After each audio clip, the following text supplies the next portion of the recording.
West Indies మరియు యూఎస్ఏలో ఆడబోయే ICC T20 world cup 2024 ఎడిషన్లో దక్షిణాఫ్రికా cricket జట్టులో ఎడెన్ మార్క్రమ్ దక్షిణాఫ్రికాకు నాయకత్వం వహిస్తాడు. క్వింటన్ డి కాక్ మరియు హెన్రీ క్లాసెన్లు జట్టుకు బ్యాటింగ్ విభాగంలో బలంగా ఉన్నారు.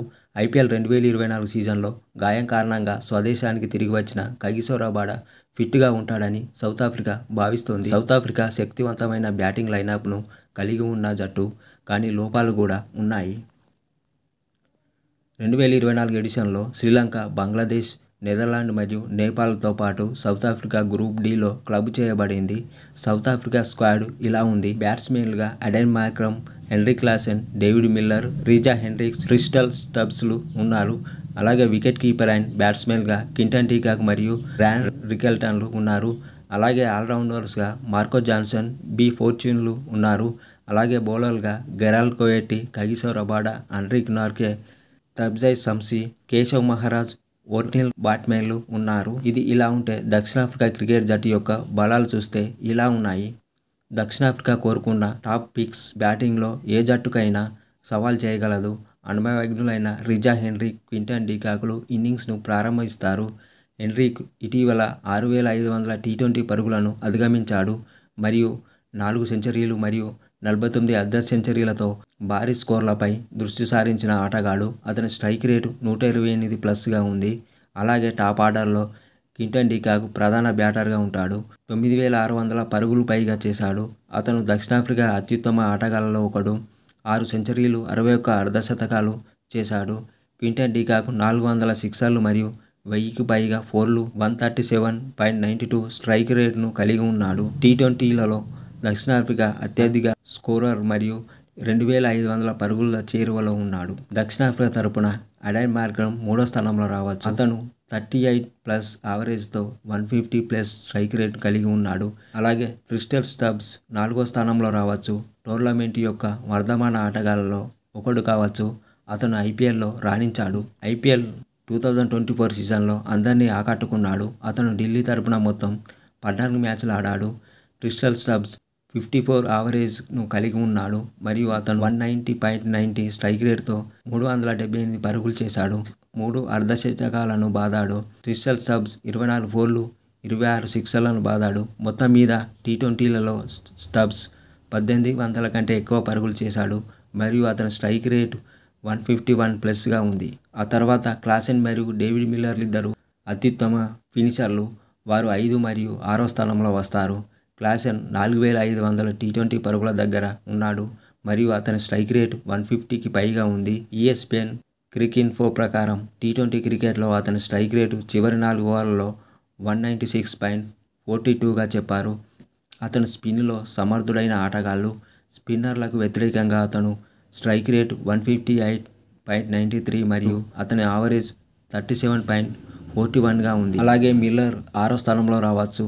10,276 పరుగులతో 35+ యావరేజ్తో మరియు అతని స్ట్రైక్ రేటు 139కి దగ్గరగా ఉంది. మిల్లర్ 450కి పైగా సిక్సర్లు కొట్టాడు.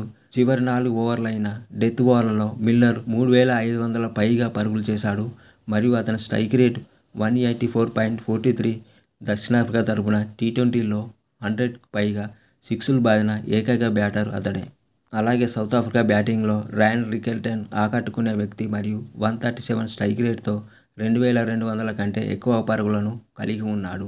సౌత్ ఆఫ్రికా జట్టులో నాణ్యమైన స్పిన్ ధాటిని కలిగి ఉంది. కేశవ్ మహారాజ్ వారి ప్రధాన స్పిన్నరు. అతను చాలా ఖచ్చితంగా ఉంటాడు మరియు పరుగులు వదులుకోవడంలో నియంత్రణ కలిగి ఉంటాడు. ఎడమ చేతి వాటం స్పిన్నర్కు 139 స్కాల్ప్లు ఉన్నాయి. తబ్జై షమ్సీకి చాలా అనుభవం ఉంది. అతను 294 టీ20ల్లో వికెట్లను కలిగి ఉన్నాడు మరియు సౌత్ ఆఫ్రికా యొక్క wicket taking bowler. B Fortuin 150 స్కాల్ప్లను కలిగి ఉన్నాడు. అతను అవసరమైనప్పుడు రావచ్చు. అలాగే కగిసో రబాడ ఫాస్ట్ బౌలింగ్కు అటాక్ నాయకత్వం వహించాల్సిన అవసరం ఉంది. రబాడ సౌత్ ఆఫ్రికా యొక్క ఉత్తమ బౌలర్. 201 టీ20లో రబాడ 23.86 యావరేజ్తో 251 వికెట్లు తీశాడు. అతని ఎకానమీ రేటు 8.12. తొలి 6 ఓవర్లలో రబాడ 32.20 యావరేజ్తో 69 వికెట్లు పడగొట్టాడు. అతను మరింత విధ్వంసకరంగా ఉండాలని కోరుకుంటాడు. చివరి 4 ఓవర్లలో అతను 17.22 వద్ద 101 స్కాల్ప్లను ఎంచుకున్నాడు. అవుట్ చేయడంలో అతనే కీలకం అవుతాడు. సౌత్ ఆఫ్రికా యొక్క పేస్ అటాక్ లోతును కలిగి ఉంది. కగిసో రబాడ మరియు గెరాల్డ్ కోయటి అత్యుత్తమ బౌలర్లు. సౌత్ ఆఫ్రికా మిక్స్లో మరో 3 పేసర్లు ఉన్నారు. హెన్రిక్ నార్కే, మార్కో జాన్సన్ మరియు ఓటిల్ బ్యాట్మ్యాన్ మంచి ఎంపికలు కావచ్చు. పరిస్థితిని బట్టి వారిని ఆడించవచ్చు. ఇది ఇలా ఉంటే దక్షిణాఫ్రికా జట్టు యొక్క బలహీనతలు ఇలా ఉన్నాయి. దక్షిణాఫ్రికాకు నాణ్యమైన ఆల్రౌండర్లు లేరు. వారు 6 బ్యాటర్లు ఆడాలి మరియు 5 బౌలర్లతో వెళ్ళాలి. ఇది మార్కో జాన్సన్కు కీలకం చేస్తుంది. అతను 7వ స్థానంలో డెలివరీ కావాలి. జాన్సన్ దక్షిణాఫ్రికా తరపున కేవలం 4 టీ20లు ఆడాడు. ఈ పేసర్ ఆడకపోతే మహారాజ్ ఎంపిక కావచ్చు. ఎడమ చేతి వాటం స్పిన్నర్ 161 టీ20లో 700 పైగా పరుగులు సాధించాడు. అతని స్ట్రైక్ రేట్ 115 కావడం ఆందోళనకరంగా ఉంది. కాబట్టి బ్యాట్తో పరుగులు చేయడంతో సౌత్ ఆఫ్రికా బౌలర్లు కీలక వ్యక్తులు కాదు. ఇదొక ఆందోళన. సౌత్ ఆఫ్రికా నెమ్మదిగా ఉండే పిచ్పై బ్యాట్తో పోరాడగలదు. రింగ్ పిచ్పై ఫాస్ట్గా కానీ బంతిని కొంచెం నెమ్మదిగా కానీ వచ్చినప్పుడు కొంచెం తడబడవచ్చు. పేస్ డిపార్ట్మెంట్లో రబాడాను మినహాయించి హెన్రిక్ నార్కే ఫామ్లో లేడు. కోయటి కూడా అంతే. సౌత్ ఆఫ్రికా జట్టులో బ్యాటింగ్లో కొంచెం లోతు కూడా లేదు.